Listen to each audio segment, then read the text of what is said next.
میرے کالج کا آج پہلا دن تھا۔ میٹرک کے بعد بہت ہی جوش اور ولولے کے ساتھ میں نے کراچی کے ایک بہت ہی مشہور زمانہ انجینئرنگ کالج میں داخلہ لیا۔ جس دن سے میں نے کالج میں داخلہ لیا تھا اسی دن سے میں اپنے آپ کو ایک انجینئر تصور کر رہا تھا۔ میرا نام لیاقت سمیع ہے۔ ہم لوگ کراچی میں جیکب لائن میں رہا کرتے تھے۔ میری ساری فیملی اب آسٹریلیا شفٹ ہو چکی ہے۔ یہ اس وقت کی بات ہے کہ جب کراچی بہت پرسکون اور پرامن شہر ہوا کرتا تھا۔ میں سن 1972 کی بات کر رہا ہوں۔ کیا میں آپ کے ساتھ بیٹھ سکتا ہوں؟ ایک لمبے تڑنگے لڑکے نے اپنا ہاتھ بڑھاتے ہوئے مجھ سے برابر میں بیٹھنے کی درخواست کر دی۔ مجھے شامیر کہتے ہیں۔ اس نے مجھے اپنا تعارف کراتے ہوئے مجھ سے مصافحہ کیا۔ میں نے کہا بھائی ضرور بیٹھیے، یہ سیٹ بیٹھنے کے لیے ہی بنی ہے۔ مجھے لیاقت سمیع کہتے ہیں بڑی خوشی ہوئی آپ سے مل کے۔ اور مجھے بھی، شامیر نے کہا۔ کچھ دنوں میں ہی ہم بہت اچھے دوست بن گئے۔ میں اکثر شامیر سے پوچھتا کہ اس کا گھر کہاں ہے تو وہ جواب دیا کرتا کہ اللہ کی زمین بہت بڑی ہے اور اسی زمین میں کہیں میرا گھر بھی ہے۔ شامیر نماز روزے کا بےحد پابند تھا۔ جیسے ہی اذان ہوا کرتی وہ اپنے سارے کام چھوڑ چھاڑ کر مسجد کی جانب رخ کرتا۔ اسے کوئی لاکھ آوازیں دے لے، وہ صرف یہ کہتا کہ جب مالک کی جانب سے ندا آ گئی تو پھر مجھے کسی اور کی آواز کی یا کسی کے بلانے کی کوئی پرواہ نہیں۔ میں بھی شامیر کی وجہ سے نماز کی پابندی کرنے لگا۔ میں نے محسوس کیا کہ شامیر کے آنے اور جانے کا کچھ پتہ ہی نہیں چلتا۔ کئی بار ایسا ہوا کہ کلاس شروع ہونے میں چند منٹ باقی رہ گئے ہیں اور میں نے دیکھا کہ شامیر کوریڈور میں موجود ہے اور کلاس میں داخل ہو رہا ہے، جبکہ میں گراؤنڈ فلور پر اس کی آمد کا انتظار کر رہا ہوں۔ میں نے کئی بار شامیر سے اس حرکت کے بارے میں جاننے کی کوشش کی، مگر ہر بار وہ میری بات سنی انسنی کر دیا کرتا۔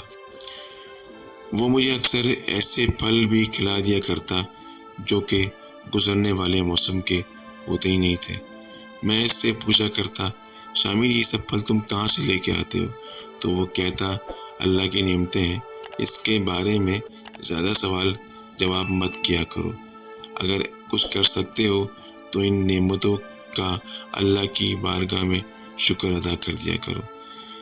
اس نے ایک بار مجھے پھر سے لاجواب کر دیا۔ میں پھر سے خاموش ہو گیا۔ ایک دن میرے والد کی بہت طبیعت خراب ہو گئی۔ ہمیں ان کو ہسپتال میں داخل کرنا پڑ گیا۔ جب سارے ٹیسٹ ہو چکے تو ہمیں معلوم ہوا کہ میرے والد کو اپینڈکس کا مسئلہ ہے۔ میں چاہتا تھا کہ میرے والد کا علاج کسی اچھے پرائیویٹ ہاسپٹل میں ہو جائے،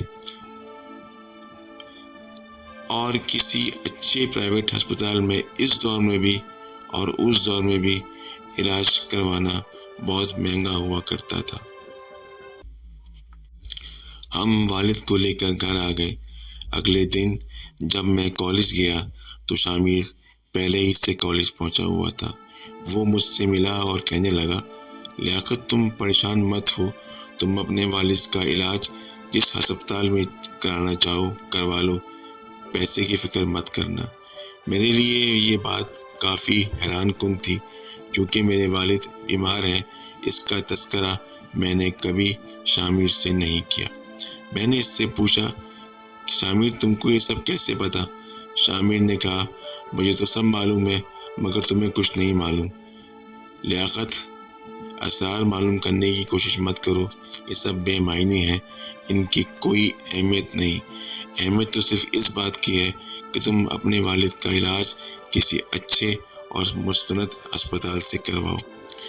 مجھے تو یہ بھی معلوم ہے کہ جس ہسپتال میں تم اپنے والد کا علاج کروانے کی کوشش کر رہے ہو اس کا خرچہ 1000 روپے ہے۔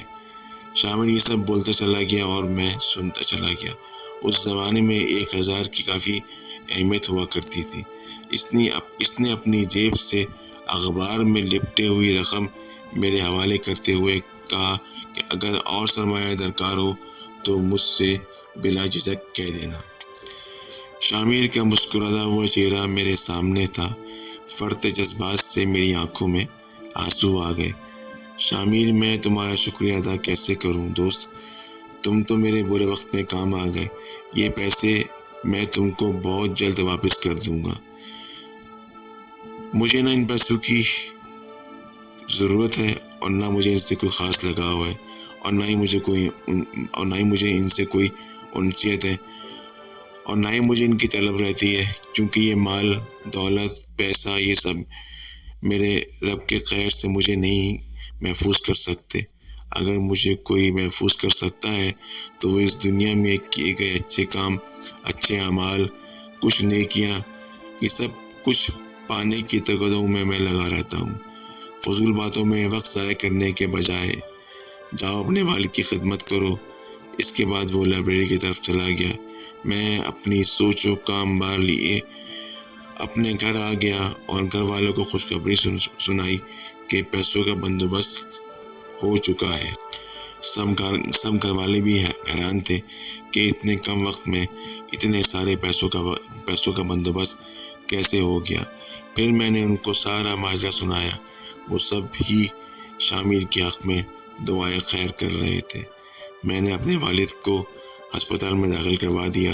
میرے والد کا آپریشن خیر خیریت سے ہو گیا۔ کالج میں میری ملاقات شامر سے ہوئی۔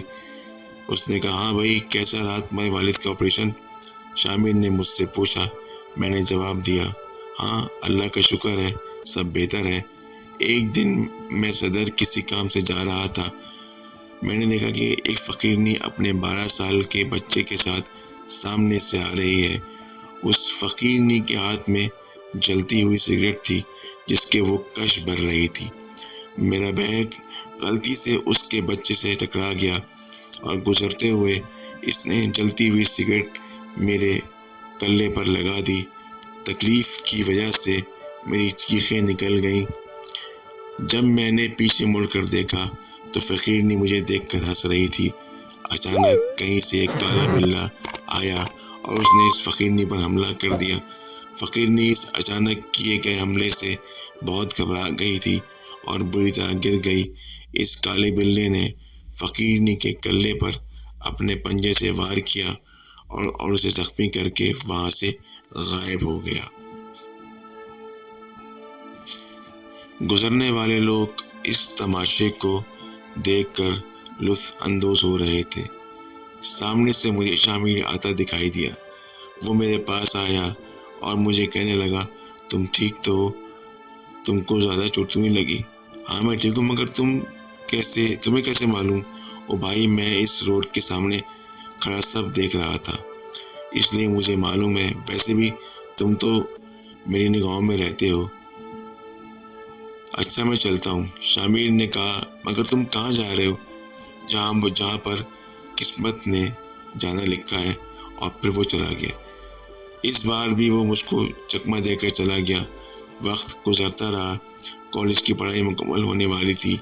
اس کے بعد ہمیں کسی اچھی سی انجینئرنگ یونیورسٹی میں داخلہ لینا تھا۔ ایک دن شامر میرے پاس آیا اور مجھ سے کہنے لگا، دوست، ہمارا ساتھ بس اب یہیں تک تھا، ہماری ملاقات اب شاید نہ ہو۔ کیا مطلب؟ تم آگے داخلہ نہیں لے رہے؟ نہیں۔ کیوں نہیں؟ اس لیے کہ مجھے پڑھنے وڑھنے کا کوئی خاص لگاؤ اور شوق نہیں ہے۔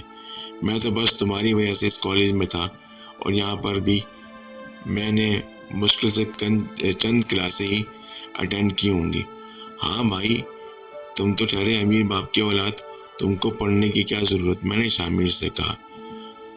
اور ویسے بھی تم کو آگے چل کر اپنے والد کا کام سنبھالنا ہوگا، کیوں ایسا ہی ہے نا؟ لیاقت، تم مجھ سے اکثر پوچھا کرتے تھے کہ میں کون ہوں اور کہاں سے آتا ہوں۔